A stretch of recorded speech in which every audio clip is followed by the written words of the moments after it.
Assalamualaikum warahmatullahi wabarakatuh. Today, we want to present about hydraulic turbine. My name is Halifan Muhammad Azrain, so I will go to the introduction first. For introduction, hydraulic turbine convert the energy of falling water into mechanical energy to generate electricity. They have blades attached to a rotating shaft which spin when water hits the blade with speed and pressure. So, turbine are classified by the direction of water flow, axial flow, water flow parallel to the shaft, radial flow, water flow perpendicular to the shaft, mixed flow, water enters radially and exits axially, cross flow, water flow across the blade twice, improving efficiency, best for high flow and low high areas. For design, we have two designs: impulse turbine, as known as Pelton turbine, and reaction turbine. Reaction turbine have divided by two components: Francis turbine and Kaplan turbine.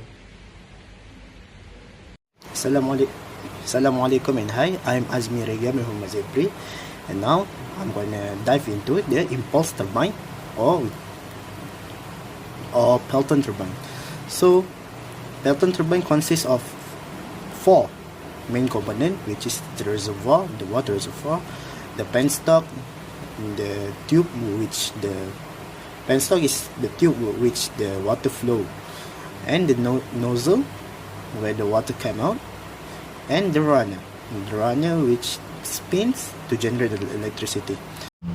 Alright, Assalamualaikum. My name is Amazi Musharin and my matrix number A22060, and I will be talking about the reaction turbine, which is a Francis turbine. So let's move on. Basically, the Francis turbine is a type of reaction turbine, which means that both pressure and velocity change occur as water flow through the runner, and this generates reaction force that drives the turbine. As water enters the turbine through the guide vanes, it still holds significant pressure energy. These guide vanes direct the flow at a specific angle, preparing it to strike the runner blade efficiently. Inside the runner, water flows over the curved blade, and during this process, both pressure and velocity decrease. This pressure drop across the runner is key. It causes a reactive force that pushes against the blade, making them to rotate.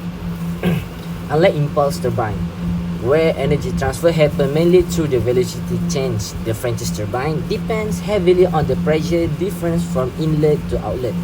The curved shape of the blade is designed to maximize this reaction effect by smoothly changing the direction and speed of the water, ensuring continuous and efficient torque generation.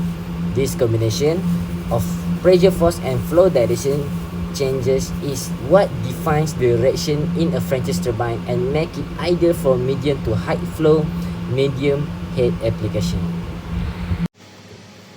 The Kaplan turbine is classified as a reaction turbine because it generates power using both the pressure and velocity of water.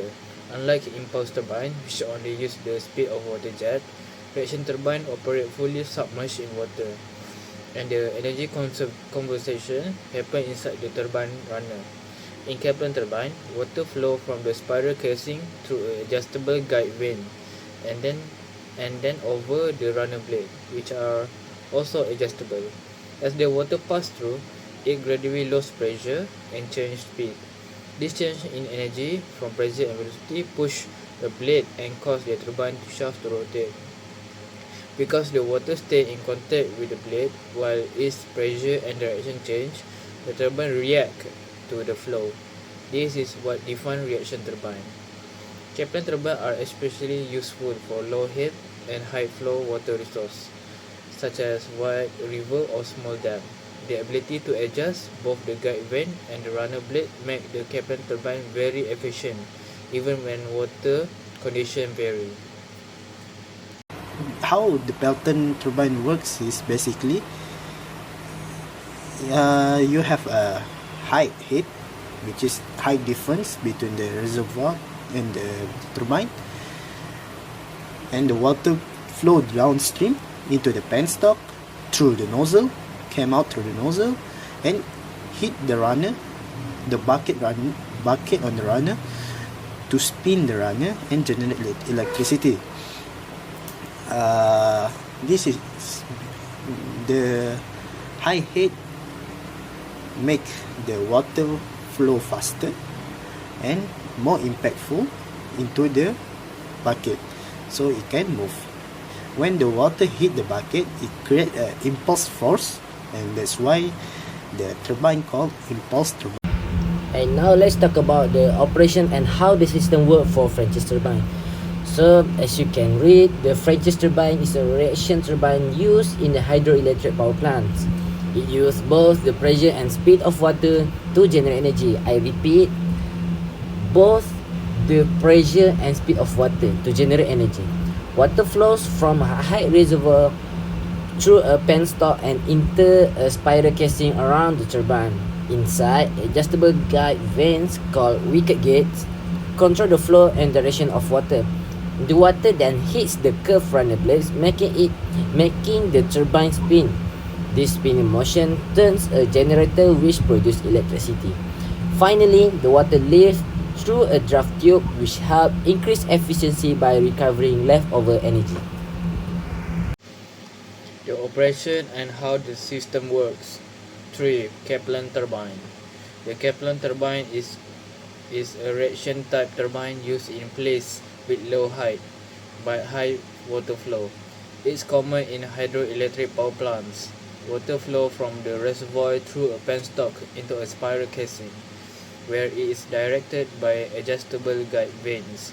These vanes control how much water goes in and at what angle. The runner has an adjustable blade that changes angle depending on the water flow, making the turbine very efficient. As the water flows through the runner, it spins the turbine. This rotation power a generator to produce electricity. Water then exits through a draft tube, which helps recover leftover energy. And now we're going to review the fluid mechanic principle of Pelton turbine. So Pelton turbine, I have divided it into two of the fluid principle. First, with how we find the velocity jet, then how we find the force. First, we're gonna look at how we find the velocity of the jet. Velocity jet we got from basic Bernoulli equation, which we have simplified it because there's no pressure, because it's atmospheric, and there's no initial velocity. That's why we get Z1 equal V2 times 2 over 2G the power of 2, V2 the power of 2 over 2G plus Z2. Then we simplify it more, Z, which Z minus Z is the height differential we get. Then finally we get the velocity equal square root 2gh. Then we take a look at the force equation. The force equation just the impact or moment equation, which is F equal to rho Q times V in V out of the velocity jet. Also we can find the tangential force if we use the velocity tangential, which is velocity times the sin cos and theta. We can find the torque. To study it's the force that move the runner, we just times it, the tangential force times it with radius. As we can see, is in the alternate equation for torque. And lastly we have power, which is torque time angular velocity, or P equal to rho Q velocity tangential times the linear speed U. That's all for me. Thank you. Alright, and now let's move on to the fluid mechanic principle of Francis turbines. So basically, I would like to say that the Francis turbine is a reaction turbine that operates using key fluid mechanics principle, mainly Bernoulli's and Euler's equations. Water enters through a spiral casing and flows into guide vents, which control the direction and convert some of the pressure energy into kinetic energy. As per Bernoulli principle, the total energy in the flow, which is pressure, kinetic and potential, remain constant. So as the water moves down, its velocity increase while potential energy decrease. The water then strike the curved runner blades, entering radially and exiting axially. This change in the flow direction leads to a change in an angular momentum, and based on Euler turbomachinery equation, this generates torque which turns the turbine shaft and produce mechanical energy. After passing through the runner, water flows into the draft tube, which slows and flow and helps recover pressure, boosting efficiency.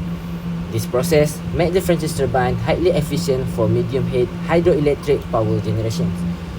So the key principle involved is there are 3 points that you need to mainly highlight, which is Bernoulli equations, continuum equation, and Euler turbomachinery equation. So that's all for me. Thank you. Fluid mechanical principle in Kaplan turbine. First, conservation of mass, which is Q equal to AV. In Kaplan turbine, water flow through different parts like spiral casing, guide vane and runner blade. As the area change, the water speed change too. This help control the flow and make sure the turbine works smoothly even when water flow change. Secondly is conservation of energy.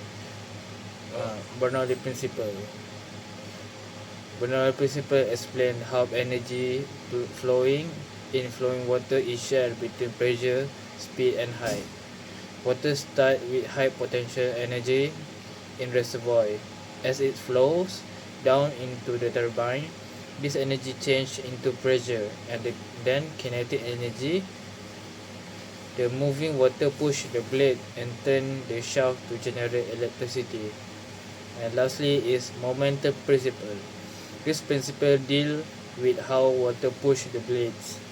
When water hit the runner blades, its speed and direction change. This change creates a force. This force causes the blade and shaft to rotate. The rotation is then used to turn the generator and produce electricity. In conclusion, the Peltron, Francis and Kaplan turbine show how fluid mechanics is used to generate energy. Pelton turbine work best in high head, low flow condition using impulse energy. Francis and Kaplan turbine are used for medium to low heat, head, high flow situation using pressure and kinetic energy. All turbines follow the conservation of mass to keep water flowing steadily and efficiently using the Bernoulli principle. Engineers manage change in pressure, height and speed to improvement turbine performance. The momentum principle helps calculate the force, torque and power created when water hits the blade. This fluid mechanic principle helps engineers design turbines that are efficient, durable and adaptable to many different environments. That's all from us. Thank you.